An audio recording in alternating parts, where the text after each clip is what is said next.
अस्सलामुअलैकुम वरहमतुल्लाहि वबरकातुह। मुसलमानों, मैं आपके सामने एक हकीकत को पेश करना चाहता हूं। कितना प्यारा कानून है अल्लाह रब्बुल इज्जत का, और ये कितना प्यारा इस्लाम है। अल्लाह रब्बुल इज्जत से जो टकराता है, अल्लाह रब्बुल इज्जत के नबियों से जो टकराता है, अल्लाह रब्बुल इज्जत के कानून से जो टकराता है, वो किस तरह चूर चूर हो जाता है, किस तरह वो बिखर जाता है। मुसलमानों, एक नाम सुना होगा आपने, जिसको पहले वसीम रिजवी शिया राफजी खारजी शैतान कहा करते थे। उसकी जमात के लोग भी उसको बुरा भला कहते थे। उसके बीवी बच्चे और उसके घर वाले भी उसको त्याग दे चुके हैं। अब ये तिवारी त्याग बन चुका है। बहरहाल पता नहीं वो क्या बन गया है, अल्लाह बेहतर जाने। खैर, अपनी असल जगह पर वो अब पहुंचा है। खैर, मुसलमान तो पहले से ही बोलते थे, हम तो पहले से ही बोलते थे कि ये अपने बाप की ओरिजिनल औलाद नहीं है, ये अपने बाप की जायज औलाद नहीं है। आज पता चला कि वो नरसिंहानंद के बाप की औलाद था, क्योंकि नरसिंहानंद ने बता दिया है कि ये मेरे बाप के इतने बच्चे हैं। समझे मुसलमानों, आज खुलासा होके आ गया है। पता चला कि आज पता चला कि ये नरसिंहानंद का भाई निकला यार। खैर, कोई बात नहीं है, जो उसकी असल जगह थी वो उस जगह पर पहुंच गया है। अब मैं बताना ये चाहता हूं मुसलमानों आपको कि अल्लाह तबारक व तआला ने कुरान पाक की हिफाजत का जिम्मा खुद अपने आप लिया है। अल्लाह रब्बुल इज्जत ने ऐलान किया है कि हम ही ने ये कुरान नाजिल किया। यानी इस कुरान को किसने नाजिल किया? अल्लाह ताला ने। और अल्लाह ताला खुद फरमाता है कि हम ही इसकी हिफाजत करने वाले हैं। हमने ये कुरान नाजिल किया और हम ही इसकी हिफाजत करेंगे। ये चला था कुरान पाक की आयतों को बदलने के लिए, कुरान पाक में जो है माज़अल्लाह इख्तिलाफ पैदा करने के लिए चला था, कुरान को बदलने के लिए चला था। अल्लाह तबारक व तआला ने इसी को निकाल दिया। ये कुरान पाक की 26 आयतें निकालने चला था, अल्लाह ताला ने इसी को इस्लाम से निकाल दिया। अब ये इस्लाम पर जुबान खोलने के काबिल नहीं रहा। बहरहाल चला था कुरान बदलने, अल्लाह ने इसे ही बदल दिया। मोमिन से खुल्ला खुल्ला काफिर, मोमिन तो ये था ही नहीं, मतलब मुसलमानों में गिनती आती थी, क्योंकि हुजूर ने फरमाया मेरी उम्मत में 73 फिरके होंगे, एक हक पर होगा, बाकी 72 जहन्नमी होंगे। था तो ये पहले भी जहन्नमी, मगर अब ये खुल्लम खुल्ला डायरेक्टली सारे लोगों के सामने खुलकर आ गया। अब इसने भजन को अपना लिया और बुतों की पूजा को अपना लिया, है ना। बहरहाल बुत परस्ती को इसने अपना लिया। अब कोई इसको ये नहीं कह सकता कि ये काफिर नहीं है। अब तो देव के बंदर भी काफिर बोलेंगे, जो कि देवबंदरों के बाप दादा रशीद अहमद गंगोही और दूसरे इनके पुरख जो शियाओं से बाएं हाथ से सलाम करते थे और हाथ मिलाते थे, समझे, वो भी अब इसको मुसलमान नहीं कह सकते, काफिर ही कहेंगे।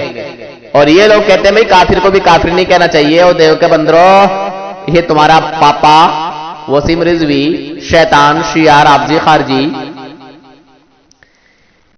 अब इसको क्या बोलोगे? अब भी कहोगे कि नहीं नहीं नहीं नहीं नहीं कह सकते।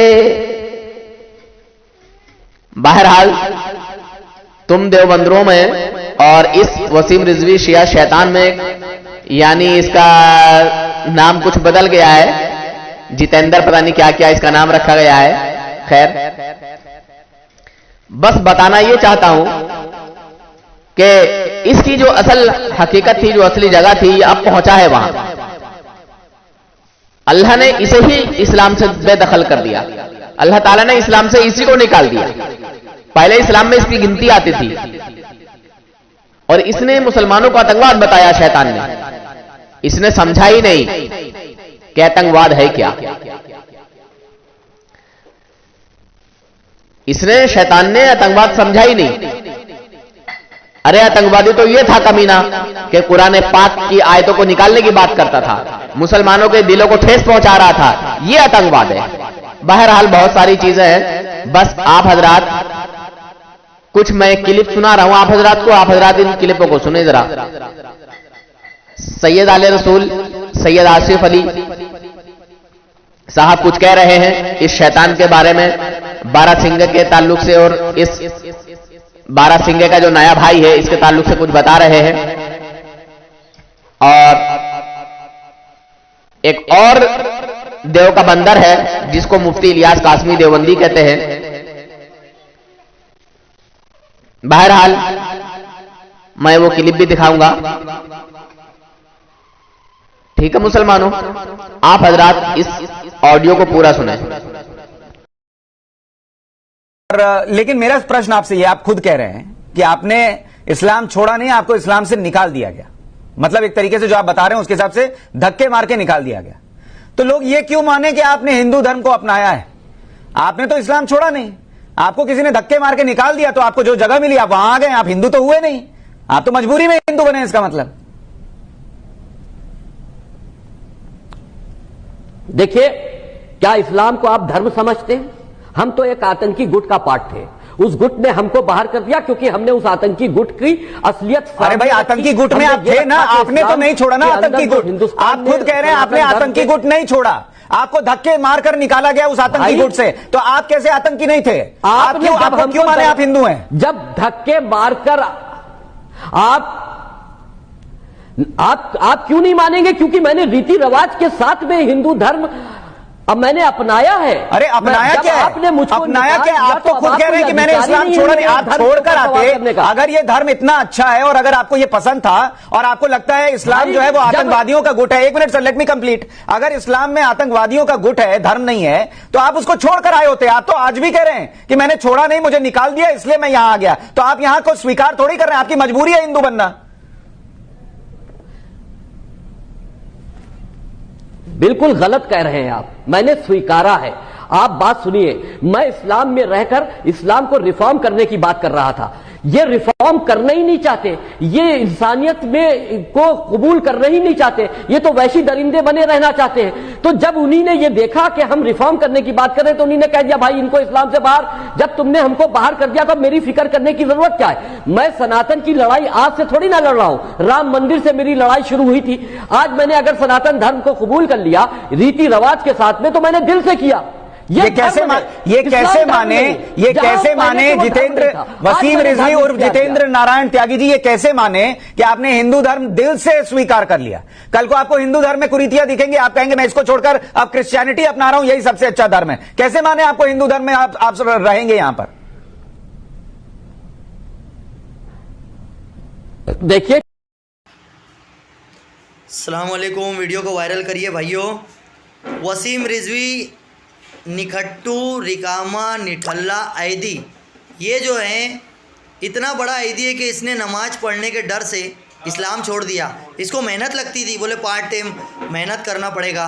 तो हिंदू भाइयों से गुजारिश है मेरे कि इस पे ध्यान देना, ये वहाँ भी ऐसे ही ऐदी पना करेगा और लाइन से पूजा नहीं करेगा। इसको सुबह उठाओ और सुबह रोज़ ठंडे पानी से नहलाओ, पद यात्रा भी कराओ और सब मंदिरों की, हिंदुस्तान की जो है इसकी ज़ियारत कराओ बोलते हैं हमारे धर्म में, और इसको लेकर जाओ और हर सब तुम्हारे जितने पार्ट है हिंदू धर्म के सब पार्ट इसको पढ़ाओ और इसको ध्यान से पूजा करने लगाओ। नहीं तो एक नंबर का आलसी है ये हमारे धर्म में रह के दाढ़ी भी नहीं रखता था, टोपी भी नहीं पहनता था, ये कटाला करता था, इसकी जान पे आती थी। तो इससे बराबर काम लो तुम्हारे धर्म में। ये जान बचा के इधर से भागा है ताकि उधर खूब नाम कमाऊँ और तुम्हारा बैठ के खाएगा और पूजा वूजा कुछ लाइन से करेगा नहीं। एकदम लाइन से पूजा कराओ, सुबह ठंडे पानी से जैसे तुम लोग नहाते हो फजर में इसको नहलाओ और इसकी पद यात्रा कराओ सब मंदिर मंदिर, और सब इसको याद कराओ पूरे जब पूरे तुम्हारे धर्म के, ठीक है। शंकर पार्वती, हाँ शंकर जी हमारे बाप हैं, शंकर कहिए, चाहे उनको आदम कहिए, चाहे मनु कहिए, लेकिन ये वास्तविकता है और इसको दृढ़ विश्वास से कहा जा सकता है। इस पर शब्दों में कह रहा हूँ मैं कि इसमें कोई शंका नहीं है और कोई शंका नहीं कर सकता है कि एक नर और नारी से मानव मात्र को ईश्वर ने पैदा किया है। जमीयत उलेमा के मुफ्ती मोहम्मद इलियास ने भगवान शंकर को मुस्लिमों का पिता बताया है। उन्होंने कहा कि हम सभी एक ही ईश्वर के बनाए हुए हैं। मुफ्ती मोहम्मद ने कहा कि शंकर भगवान इस्लाम के पहले पैगंबर हैं और इस्लाम की शुरुआत हिंदुस्तान से हुई थी। हमारे धर्म की शुरुआत यहीं हिंदुस्तान से हुई है। शंकर जी लंका में आए थे। ये वो हमारे धर्म के, इस्लाम धर्म के सबसे पहले प्रॉफिट हैं। कौमी एकता के लिए मुस्लिम धर्म गुरुओं का प्रतिनिधिमंडल अयोध्या में साधु संतों से मिला। हम हिंदू मुसलमान अलग नहीं हैं, एक हैं और सारे विश्व के विकास और शांति के लिए हम सारे संसार में, केवल भारत में नहीं सारे संसार में इस पैगाम को प्रचार करेंगे। दैनिक भास्कर.com की रिपोर्ट। सुना मुसलमानों आपने? देखो यह है इन लोगों की हकीकत। मीडिया पर इससे पूछा गया है, कुछ सवाल जवाब हुए हैं, फिर उसी के तहत सैयद आसिफ अली साहब ने जो बोला है बिल्कुल सच बोला है, बिल्कुल करेक्ट बोला है। ये जब अपने बाप का ना हुआ, अपने बीवी बच्चों का ना हुआ, जब इतने अच्छे इतने खूबसूरत इस्लाम मजहब का ना हुआ, तो ये अब उन बुत पुजारियों में गया है तो उनका क्या होगा? ये उनका भी नहीं हो सकता, ये वहां भी गंद फैलाएगा। और बुत पुजारियों, इसे अपनी ग्रंथें मत दिखाना, वरना ही तुम्हारी इतनी पोल खोलेगा कि शायद तुमने कभी ख्वाब में भी नहीं सोचा होगा। बहरहाल ये गद्दार है और गद्दार किसी का नहीं होता, समझे? ये गद्दार है, गद्दार। ये इस्लाम से भागा हुआ गद्दार है और इस्लाम से भगाया हुआ गद्दार है, इस्लाम से निकाला हुआ गद्दार है। इसने कुरान पाक की आयतों को निकालने का चैलेंज किया था। अल्लाह ताला ने मजहब इस्लाम से इसी को निकाल दिया। यह है हमारे कुरान की शान, यह है हमारे कुरान का मौजज़ा, यह है हमारे इस्लाम की खुसूसियत, यह है हमारे इस्लाम की खासियत। खैर, बस मैं मुसलमानों को ये बताना चाहता हूं कि कुछ लोग कहते हैं ना कि भाई काफिर को भी काफिर नहीं कहना चाहिए। मैं कहता हूं देवबंदर इसको क्या बोलेंगे? और ये जो मुफ्ती इलियास कासमी देवबंदी जो कह रहा है हिंदुओं के ताल्लुक से, उनके माताओं और उनके बुत पुजारियों के ताल्लुक से, उनके गुरु घंटालों के ताल्लुक से, तो क्या ये सच कह रहा है? हिंदुओं में और देवबंदियों में कोई फर्क नहीं है, क्योंकि मुफ्ती इलियास कासमी से जाहिर हो चुका है। फैसला आपको करना है।